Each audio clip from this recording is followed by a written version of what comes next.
All right. Well, happy Friday out there, and welcome to another Fireside Friday brought to you by the Delaware Entrepreneurial Center at Ohio Wesleyan University. It's where we go out and chat with amazing people that are doing awesome things. And so, as always, today's no exception. So, we'll be chatting with Tony Eyerman, who is the one of the original conceptual developers behind an amazing neighborhood that we'll tell you about that's right here in Delaware County, Ohio. So join us. Feel free to engage, ask questions if there's things out there. Yeah, let's dive in and start Fireside Friday.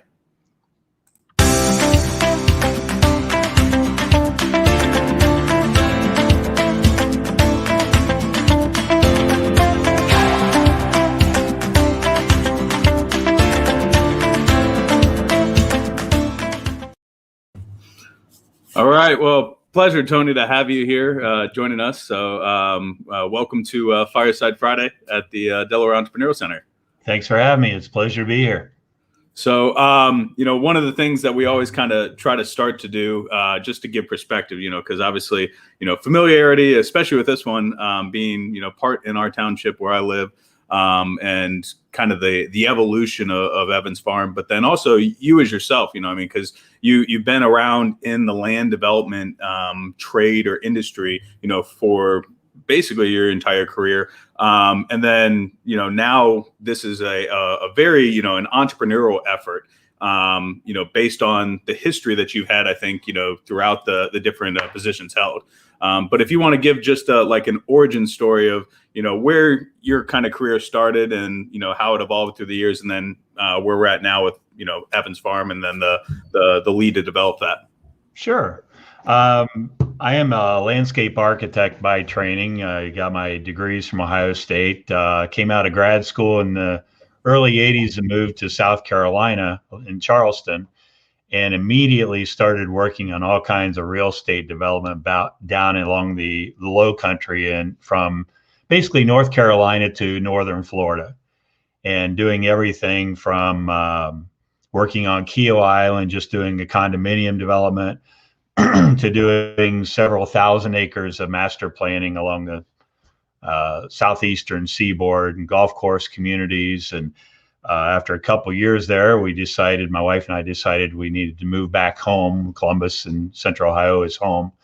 And with that experience as kind of the seed for the real estate development and community planning side of things, and with several interests factored into that, started working in Central Ohio, doing all kinds of, gravitated more towards land planning and landscape architecture, a little bit of recreational design, but really focusing on community planning from somewhere around 1990 or so through today. So, so you coming back at that time and then seeing the evolution and the fast pace, and both in Delaware County, but Central Ohio at large. We had, call it urban sprawl, if you will, but, a lot of the legacy lands, turning into developments and everything. But what did you kind of see as the trends, or what was happening, from 1990s when, the communities, Dublins, the Westervilles, the Worthingtons, were expanding? It's one of those things that development seems to follow a certain pattern, if you will. And I saw it down in South Carolina when I was working down there, where in Carolina it was spread out. When I was living in Carolina, the development was spread out, but location, obviously, what's the old real estate axiom, a location. There's probably a few other things that you add into that, including school districts. Obviously Olentangy Schools was quickly on the rise when we moved back, doing a tremendous job. And following that, all the school districts in Delaware County has certainly raised up as well. In addition to that, and it's something I came in and spoke to a class at Ohio Wesleyan a few years ago about, the development tends to follow sanitary lines. and it's not a very attractive, and it's certainly not something people like to think about sanitary being a growth factor or growth inhibitor. But Delaware County had the vision a long time ago of starting their own sanitary system. And with that, if you look at the pattern of growth in Delaware County with the schools and the sanitary and location relative to Columbus and all the major corporate employers, the southern tier of Delaware County, when I say southern tier, it's Orange Township, Liberty, Genoa, that's the main core. And then since then, it's gone up to the next tier, which is Berlin Township, your home, and City of Delaware, and on to the west in Concord Township, and over on the east side, north of Genoa, everything has started growing in that direction. So it's actually a pretty logical way. Obviously, the economy has a major factor in it as well, but that's kind of how the pattern worked. And I was just blessed that my wife and I, when we moved back, we ended up in a small little farmhouse out in the middle of nowhere in Delaware County. And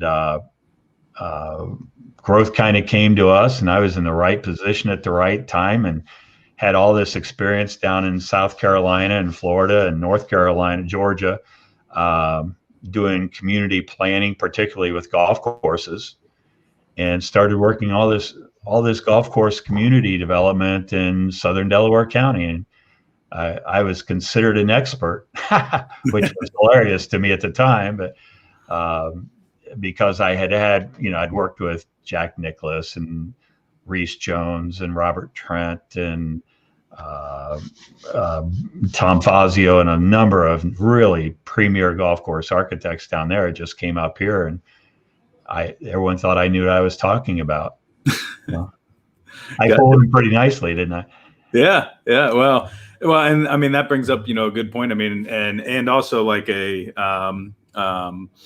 similar thing over in entrepreneurship, right? So, I mean, the developments can't happen without the infrastructure. The infrastructure isn't always seen. A lot of the times is, hidden below the ground, and people, overlook it or don't think about it or don't necessarily realize that that's what allows expansion and growth to happen with developments. And we see the same thing in entrepreneurship with, having that core, that foundation. Without that, you're, whether that's the principles, the mission, or just the business fundamentals, right? Without that, you're falling over. You're not growing or not able to expand. The same thing over in infrastructure. So you got this outside lens outside of the Columbus, Ohio community, come back, the growth's happening here and everything. I think the where Evans Farm, has kind of been birthed out of that, is obviously, a personal, lens from your perspective and your experiences doing the golf course communities, seeing the stuff that's happening down south and the different resort style communities and everything else down there. But this new urbanism concept, I think, I'll let you tell, what a lot of people will recognize as what new urbanism is once you give the little key, but kind of explain a little bit about how that, kind of all evolved or how it came around and why, that fits up here. Back in the mid 80s or so, and don't hold me to the exact time, but a husband-wife team of Andre Stwani and Elizabeth Plater-Zyberk, and they're still very active in the community as far as designers. But they did their research and followed some other paths. But one of the things they noticed is, there's quite a charm and quite an appeal to old communities and old successful communities. And they coined this term of new urbanism. And the first community they designed the principles of new urbanism on was Seaside down in the Panhandle of Florida. And I heard it said once, Andre Stwani said it in a talk, if you think your land is appreciated in value, at the time the Panhandle of Florida in between the military bases was worth nothing. And I don't know what the last lot in Seaside sold for, but whatever it was, if it was $500,000, relative to the zero before, I don't know what mathematics, what the appreciation is on that, but it was pretty substantial. I was almost to the day today, I was introduced to the Evans family, and they had no interest in doing anything with their land, but they knew that there was some pressure that they had to do something and maintain their value of their property, because it was going to be the value was going to be taken from them if they didn't do it. Over the course of a year or so, they decided that they wanted to plan for something, but they knew they didn't want more of the same of the typical pattern of development that had happened to that point in Delaware County. And they asked me, what can we do? And I introduced them to the idea of new urbanism. And it's more than just creating another subdivision or another housing community like Delaware County had seen. It's basically developing a place. And I'm not going to get into all the principles of new urbanism. You can research that if you want. But there's a place. When you're in a place, whether it's Ohio Stadium or whether it's downtown Delaware or uptown Westerville, you're in somewhere different. You're in a place. And to make a long story short, I convinced them that we could make their 1,200 acres into a place. And that's what we started. And several years into it, they asked me if I'd be interested in continuing to develop it. And they're obviously part of the team. They're the landowner. They and I together were the visionaries that came up with this whole concept of Evans Farm. And they still remain very much involved. They are on the architecture review board. If they see something they don't like, they still retain the right not to sell us any more land. So obviously we have to maintain, not that we would vary from it, but we still have to maintain the vision and stay true to the picture that we painted a long time ago. And I think it's with the retail, probably I'm maybe guessing 5-6 months away from being finished and open. Which will be quite a ceremony with probably lots of libations shared on the opening nights. I think the place will actually have some teeth and will start to be what we envision. It'll take probably 10-15 years to build out, but we are starting, as I said before, the sanitary drives the development. We're starting on the south side in Orange Township, but we've recently found means of getting sanitary to our northern portion, which is in Berlin Township. And I expect in the next year or so, we're going to start up there as well. So to kind of accelerate 15 years of work into about 3 or 4 minutes, that's where we are at this point. Yeah. Well, and from a concept, so this is considered, one of the largest, single family home real estate projects in Ohio. Might be the largest. I don't know.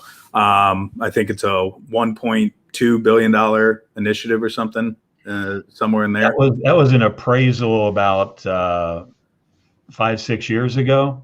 Okay. And the first time I heard the B word, the billion, it's probably the first time in the 15 years of working on it that I had actually gotten chills. Yeah. Recently, I've heard from an appraiser that the commercial alone is going to be 1 billion. Wow. So, and that includes all the commercial retail and planned commercial area in Berlin as well as in Orange. Right.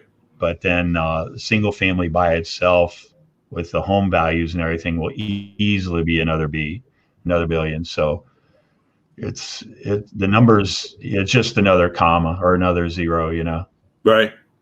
So, well, and I guess, the transition, your career, path, you're out, you're working for different agencies, you're working, kind of that independently. I don't know whether you had ever had a firm that was just your own before, but that transition here where, you're planner, conceptualizer, putting it out there. But now, I mean, this is a business. I mean, this is, this is setting up, getting investors, to do things. What was that transition, or how did that differ, or was there, surprises along the way that you didn't realize would be, part of it? It started with, I was back in the late 90s. For 2 years, I was the regional planning director for Delaware County. And I was not, I don't say this with any intent of being insulting to anyone, but I am not cut out to be a government employee. There's very, very fine people there, and they do a great job. That wasn't my gig. And but I did it for a favor to a couple of friends of mine, and did what I was supposed to do, and moved on.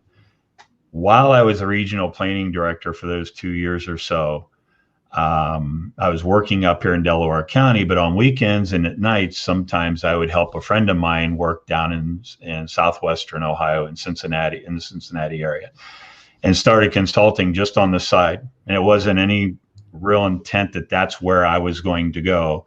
It just something that kept my design skills up while I was reviewing plats as the regional planning director. And once I got out of the regional planning directing position, I thought, you know what, this is something that I could do. I could be a consulting planner, a consulting landscape architect. And I started working that. And periodically I would take a job and kind of slow down or cut out my consulting. But as time went on, I started realizing, you know what, that's where I need to be. That there's something about calling my own shots, running my own projects. There's something incredibly scary about having to come up with a paycheck every other week, as you understand too. But it's one of those things that it's the freedom and the responsibility, and it's positive and negative on both, fit where I wanted to be without ever really intending to ever be an entrepreneur and out on my own. It seems to have worked out pretty well. Yeah. Well, yeah. And I think the stuff, the uniqueness that has been able to be put into a design community like that. I mean, for those that don't know, I also kind of have a rollover in our zoning at Berlin Township. And we're always telling developers, and you're always going to have the pushback, right? Everybody purchases land. They want it to remain the way that they purchased it. They buy next to a field. They expect it to remain a field. Unfortunately, that's not how it works. And if you put yourselves in the landowner, so like the Evans family, you talk about, the value is going to be stripped from them, or somebody else will come in and take it. And then, that's something that their family had set aside as, as legacy, as, financial freedom, themselves. Right. And that's where we live in, Ohio. It's a right to develop state. There's a process and procedure, but the developers coming in, they're always, they're the evil developers. They're turning our fields into, rooftops and everything. And that's the one message that, us as a community, both as a board, as the township board, but, residents want. It's like, bring us more than rooftops, right? So bring us community. And that's where the whole principle of new urbanism. And for those thinking about Seaside, if you remember the Truman Show, the movie, The Truman Show, that is where The Truman Show was filmed. So the picket fences, and every one of them is unique. And then the downtown center. And you're right. It's trying to bring back that uptown Westerville, Old Town Worthington feel of the downtown that's walkable. You've got the ice cream shops. You've got all the family small businesses. But then it's like a little city hub and center, but inside a residential district. And I guess, you keep, adding, the features and the bike paths and the ponds and the agricultural center. And now, we've got little league fields, that are going to be coming in as part of a partnership with a sports park. I guess, what do you, I know collaboration's key with a lot of the stuff that we do. Is that how this has kind of come to evolve and recognize what you can do, but then also bringing in all these pieces? Or absolutely. I guess I are one, as the old bad saying goes, that as a developer, I'm one of the bad guys. and it's kind of ironic because I haven't developed much ever, and I've been consulting and aiding the bad guys, but not being the bad guy. Right. Through the process of rezoning the 1,200 acres in Orange and Berlin Township, and it's almost equal acreages split between the two. We had over 100 meetings just with the neighbors and with the public. And that doesn't include the 50 or so governmental meetings that we've had. And then since we've gotten our approvals, we've probably had another 50 or 100 meetings. I know the townships are sick of us coming in and amending things, but something of this scale and this complexity, there has to be little tweaks as we go. But the collaboration, and I could say that, it's, as a visionary and the family being part of the visionary process, we were the real drivers. But over those 100 public meetings with public and all the neighbors, and sitting in a church social hall, or sitting in a living room or a family room, or, in the basement of someone's house, meeting with 10 people in one, and social hall, maybe there's 40 or 50 people. The input that those folks brought had every bit as much of a profound influence in the community, because each township had in their comprehensive plan a town center. And Evans Farm is intended to be the town center, much as Powell is the town center for Liberty Township. Westville kind of feeds that for Genoa Township to our east. Berlin and Orange have no town. So this becomes the town center. And the folks who we met with, we knew had to buy into this process, even though we were impacting their lives, and we understood it. And, we got more than our fair share of abuse for all the traffic that was going to come.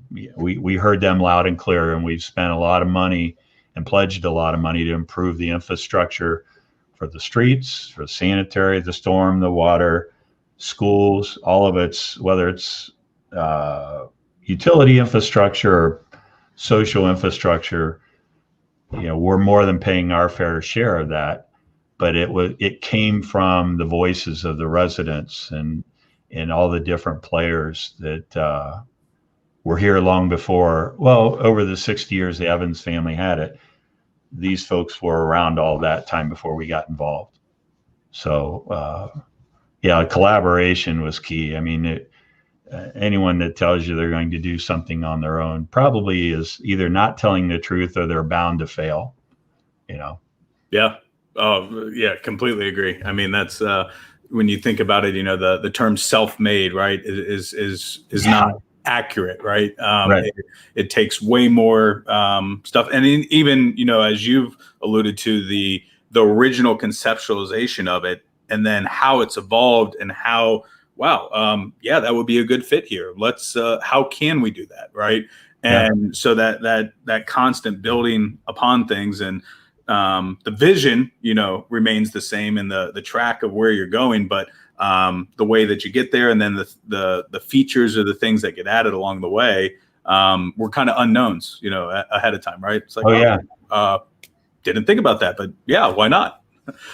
So, well, and I mean, you're balancing such a unique spot, right? I mean, so you've got the entrepreneurial side of setting up a corporation and a company around this to build it out. You've got to deal with residents that aren't necessarily customers, but their voices are obviously important in the whole planning of it. And then you've got the government itself, the decision makers, but then all the government entities and organizations and infrastructure, and then, heck, even ODOT wants to weigh in on what you're doing because, you'll impact the interchange that'll eventually happen at 71, right? And you're seen as the big fish that they'll go get all the money to do that from.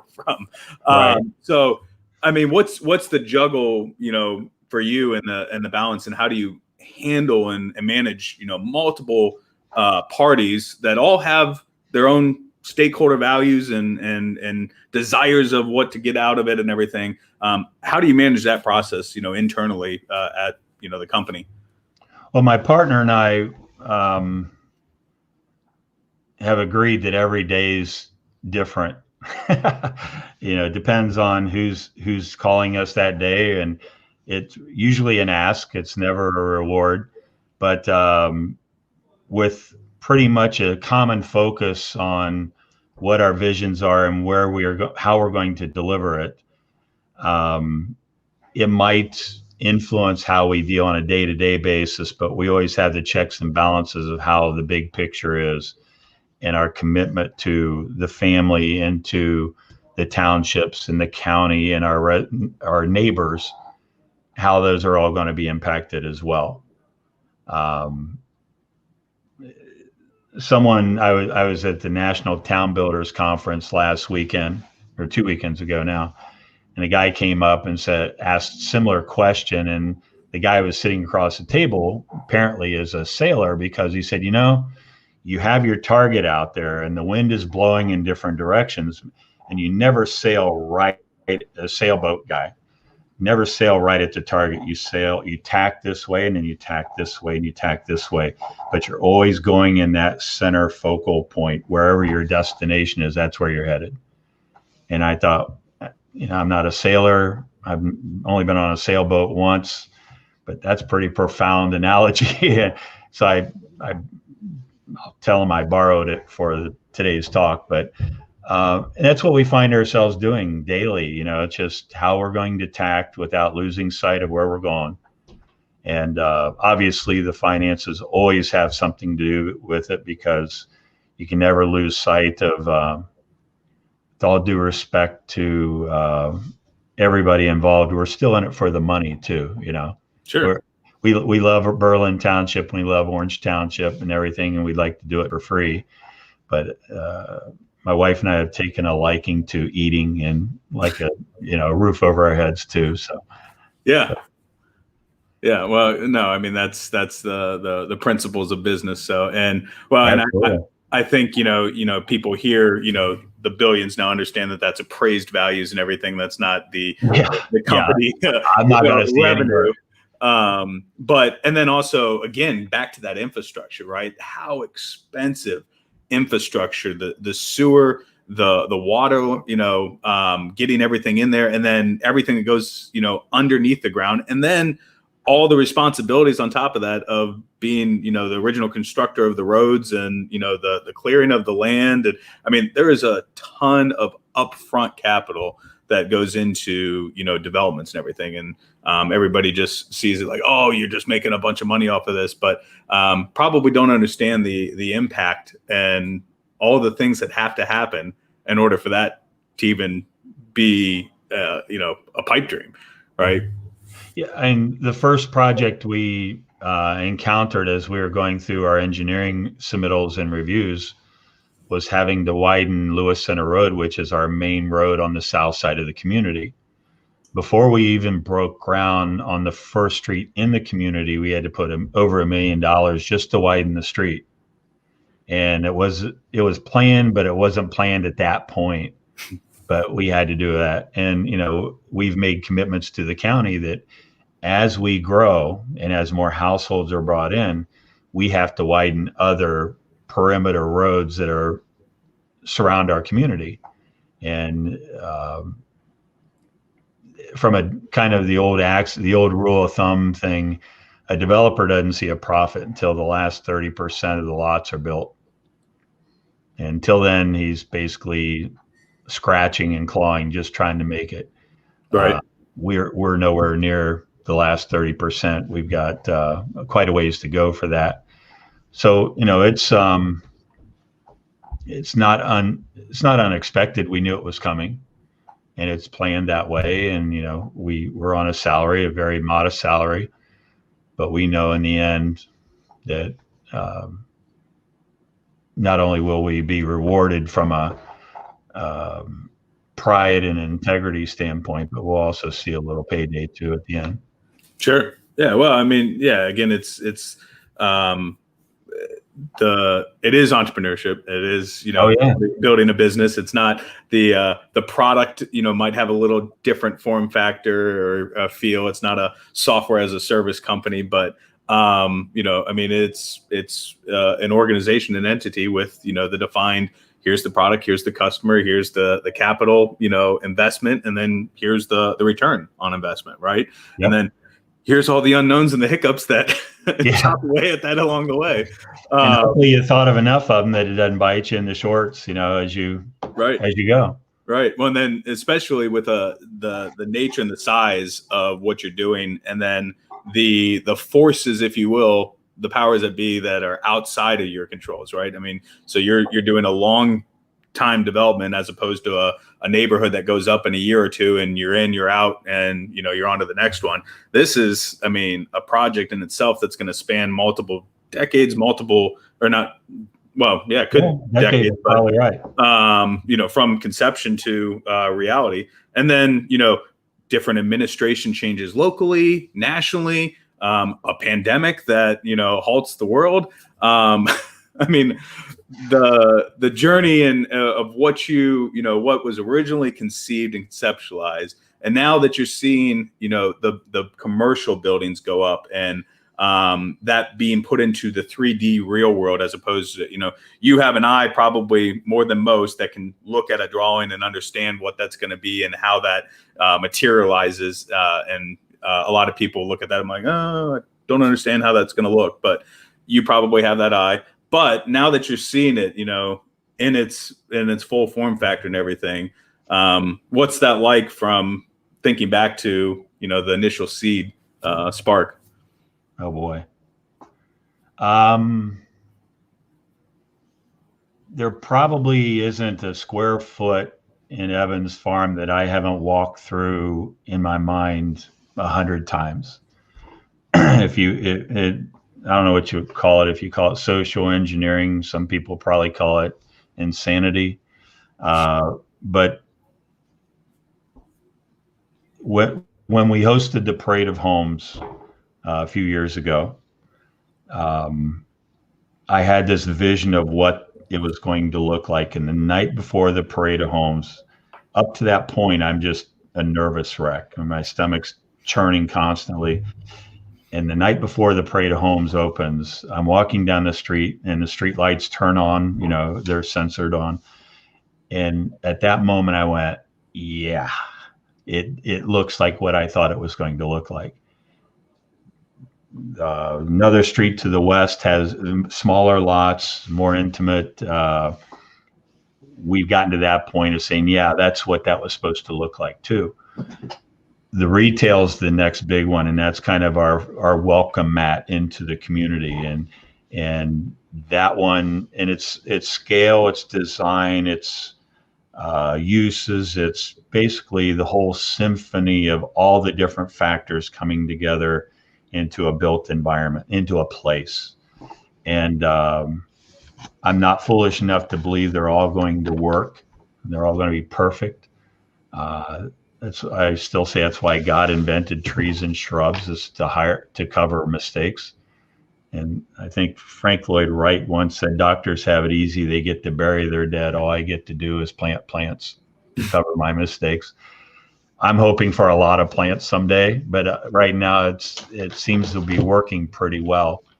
But it's one of those things that you have to have the vision and a little bit of freedom and latitude, and you can't be too hard on yourself when it doesn't work out quite perfectly, but you have to have enough of a background in experiencing different places, whether it's overseas or Charleston, South Carolina, and all the travels my parents took us on when we were kids, as well as travels my wife and my family and I have made in the last 35 or 40 years. You have to have that resource to be able to adapt. And whether it's something as simple as the design of a community, or whether it's operating a business or starting a business, you have to be able to adapt, because nothing's going to work out the way it's planned. Whether it's raising kids or anything else, you have to be willing to be responsive on a moment's notice, and trust that you're doing the best you can. Yeah. So, well, and I mean, speaking of the plants real quick, I mean, because that's an important component that I think there's stuff that you've incorporated into it that, it's not required. It's not told. You don't have to do, but somehow it's been important to you. But, kind of talk about a little bit briefly about the sustainability of the land and what you guys are doing to make sure that is preserved and the form that it can be. Sure. It was, in a sense, it's part of my background. I came from one of the times I was employed was an environmental engineering, environmental economics, and environmental planning company. And that wasn't too many years before I started with Evans Farm. That kind of refreshed my background and my commitment. So from my side, that was always there. The family, Evans family, when we first met, they said, we don't have any intentions of doing anything more than farming. The patriarch of the family was of the mind that this will forever be a farm. The commitment of the family and to their appreciation of the land and the farm was just outstanding, just tremendous. From that appreciation, the family's appreciation, we came up with this idea of doing an ag center.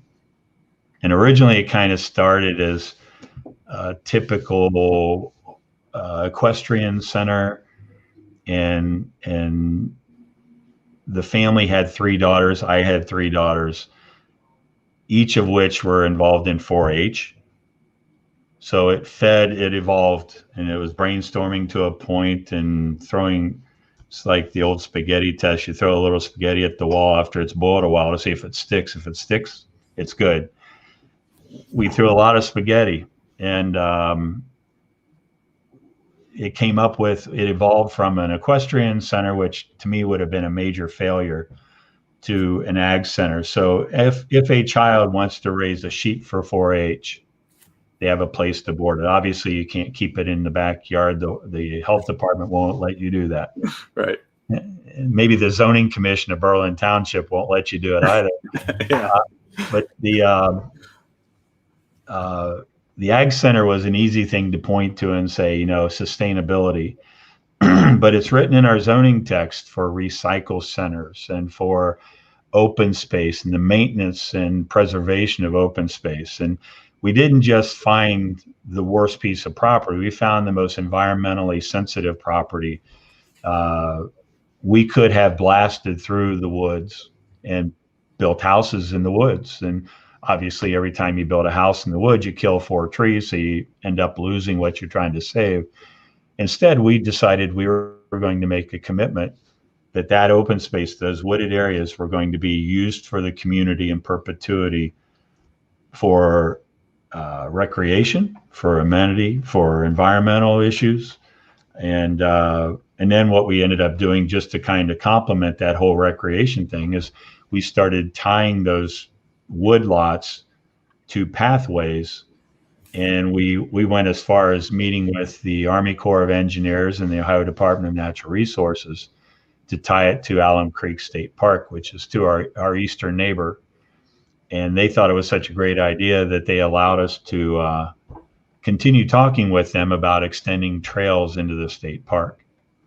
So if there are horses boarded in the ag center, which I hope there are someday, they have the ability to ride horses in through our trail system, through our open space, into the state park, and eventually tie into the equestrian trails of the state park. if our residents want to go for a hike, just a nature walk, we have that ability as well. So from a sustainability standpoint, from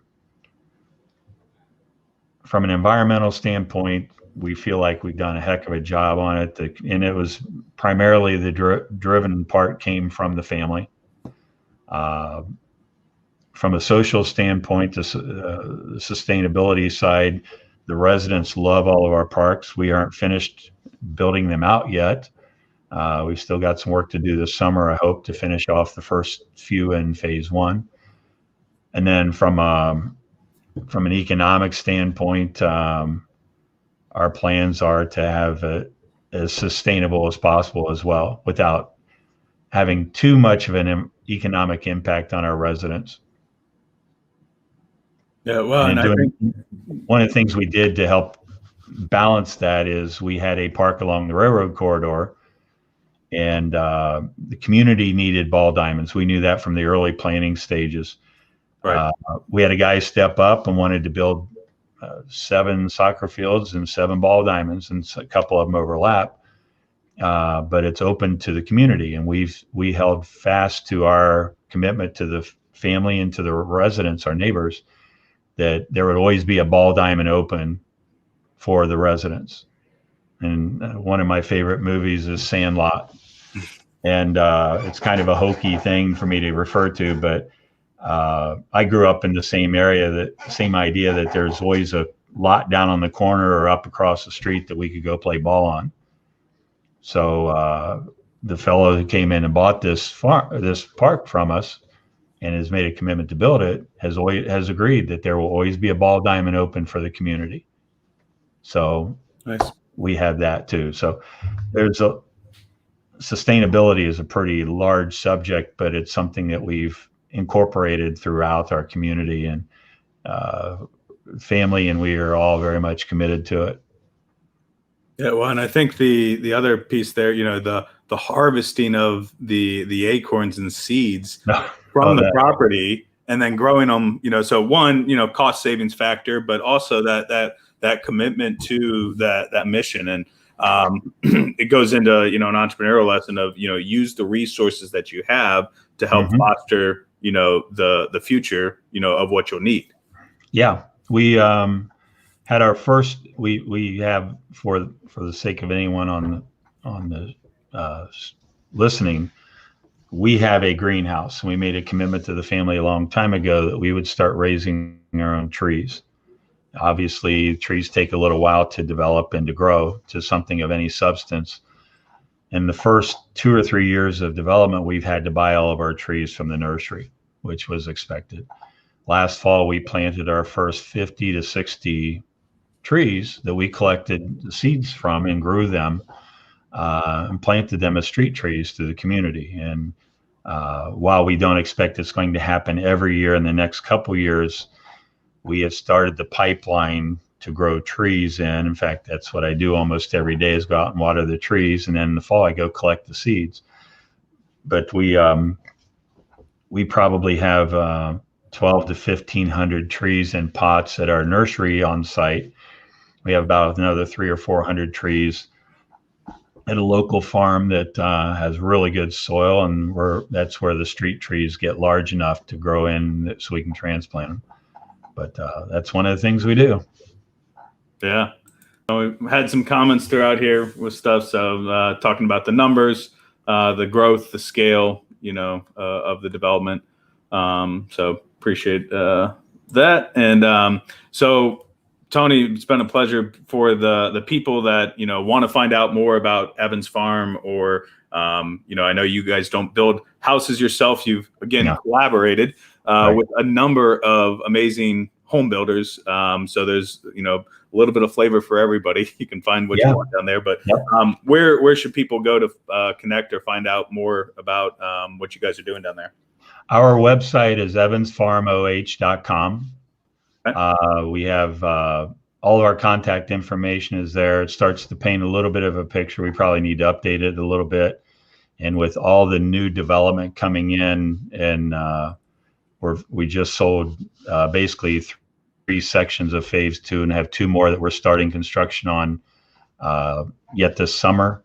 The retail is going up as well. So anytime you want to come in to our sales center, I or one of us will be there for sure. And, or you can reach us on the phone or internet too. So. Perfect. So, well, again, a pleasure. Kudos for making the jump and turning the concept, and the paper design into reality. And it's kind of cool to see how it evolves, and to see the rooftops go up, to see the commercial center go up, and then the community as a whole, embrace it. That, I think that'll be the most exciting part, is seeing how the ownership, if you will transfer to the community as a whole, right. Not Evans Farm Corporation or anything, or even Berlin or Orange. This will be a transfer of community to the community. So right, it'll be cool to watch. So, well, and for anybody out there, I've got a couple weeks of travel coming up. I may pop on for a surprise one if I can manage it. And my wife and I, juggling 5 kids, if she doesn't kill me on the road for stepping away for a little bit, we will try.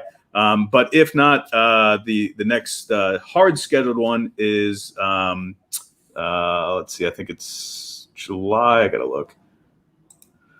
July 23rd, 30th. We've got some awesome people coming up. So, engage. Anything that we can do to help you start, scale, grow, or exit your business. We're always here at the Entrepreneurial Center. And remember, action equals traction. So go out and do. So thanks again, Tony. Everybody have a wonderful weekend. And we will catch you soon on another Fireside Friday.